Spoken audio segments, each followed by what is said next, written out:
દેશમાં સૌથી વધુ સમયનું પ્રતિનિધિત્વ કરતા વડાપ્રધાન નરેન્દ્ર મોદી સાથે અમને કાર્ય કરવાનો અવસર મળશે એમ નવા રાજ્યસભાના સદસ્ય રાજુભાઈ શુક્લા, માનસી પરમાર અને મુકેશ રાઠવાએ પત્રકારો સાથેની વાતચીતમાં પ્રતિક્રિયા આપી હતી.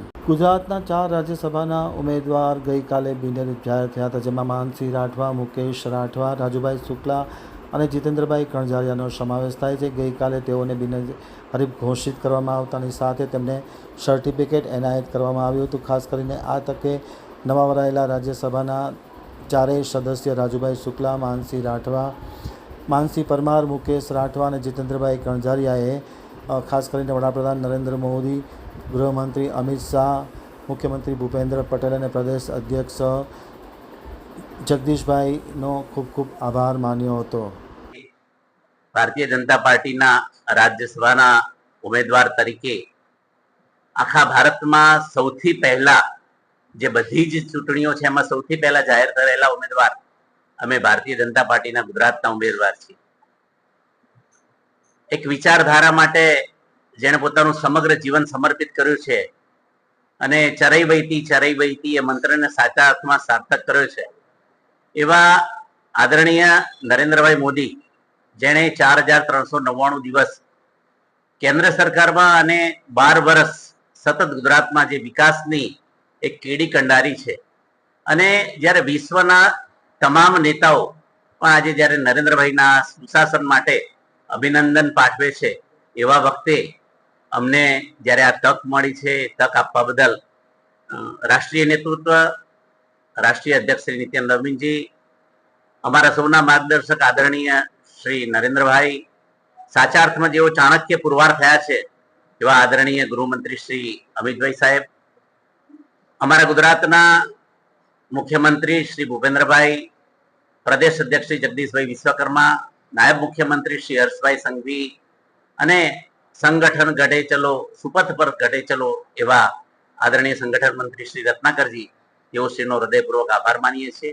અને અમને જે કંઈ પણ જવાબદારી મળી છે એ પરમાત્મા અમને ખૂબ શક્તિ આપે એ પ્રકારની આજે નતમસ્તક પ્રાર્થના કરીએ છીએ. ભારત માતા કી જય, વંદે માતરમ. અમારું પ્રદેશનું નેતૃત્વ આદરણીય જગદીશ વિશ્વકર્મા સાહેબ, પ્રદેશના ગુજરાતના મુખ્યમંત્રી આદરણીય ભૂપેન્દ્રભાઈ પટેલ સાહેબ, યુવાનોના પ્રેરણા સ્ત્રોત અને ગુજરાતના ગૃહમંત્રી આદરણીય નાયબ મુખ્યમંત્રી આદરણીય હર્ષભાઈ સંઘવી સાહેબ, આદરણીય રત્નાકરજી, આ પ્રદેશ, રાષ્ટ્રીય અને પ્રદેશના તમામ નેતૃત્વનો હું હૃદયપૂર્વક, અંતઃકરણપૂર્વક આભાર માનું છું. વધારે વિશેષ કંઈ કહેવા કરતા આજે અમારા મોદી સાહેબના 12 વર્ષના વિશ્વાસ, વિકાસ અને જનકલ્યાણના વર્ષ પૂર્ણ થાય છે. સાહેબે ગુજરાતને તો એક રોલ મોડેલ તરીકે ગુજરાત વિશ્વમાં દેશમાં પ્રસ્થાપિત કર્યું છે, પણ આજે મા ભારતીને, ભારત માતાની સેવા કરતા કરતા એમણે ભારતને પણ આજે વિશ્વના નકશા ઉપર પ્રસ્થાપિત કર્યું છે. એટલે વધારે કંઈ કહેવા કરતા સૌનો હૃદયપૂર્વક હું આભાર માનું છું. જય સોમનાથ, વંદે માતરમ, ભારત માતા કી જય. જય સોમનાથ, વંદે માતરમ, ભારત માતા કી જય.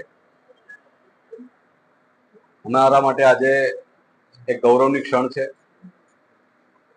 જોગાનું જુગ આજે આદરણીય મોદી સાહેબના 12 વર્ષના વિશ્વાસ, વિકાસ અને જનકલ્યાણના વર્ષ પૂરા થયા છે. આદરણીય પ્રધાનમંત્રી મોદી સાહેબે આજે સૌથી લાંબો સમય સુધી પ્રધાનમંત્રી તરીકે સેવા આપવાનો રેકોર્ડ પ્રસ્થાપિત કર્યો છે.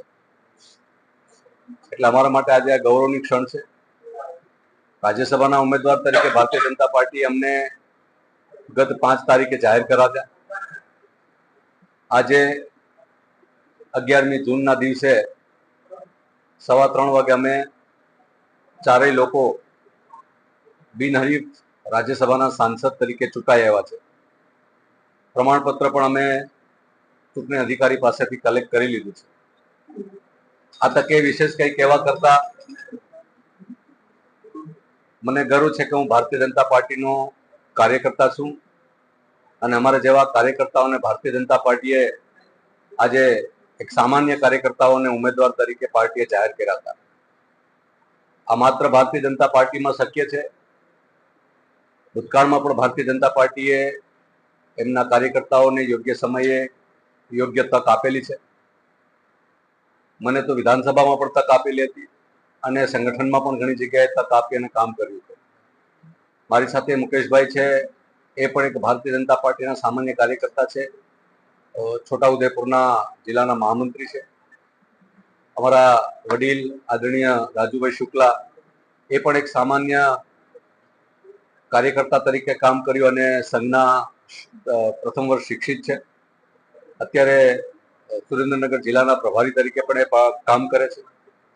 એટલે સામાન્ય કાર્યકર્તામાંથી આજે પાર્ટી અમને રાજ્યસભાના ઉમેદવાર તરીકે જાહેર કર્યા અને આજે અમે બિનહરીફ ચૂંટાઈ આવ્યા છે. આ તકે હું આદરણીય પ્રધાનમંત્રી નરેન્દ્રભાઈ મોદી સાહેબનો, આદરણીય ગૃહમંત્રી અમિતભાઈ શાહ સાહેબનો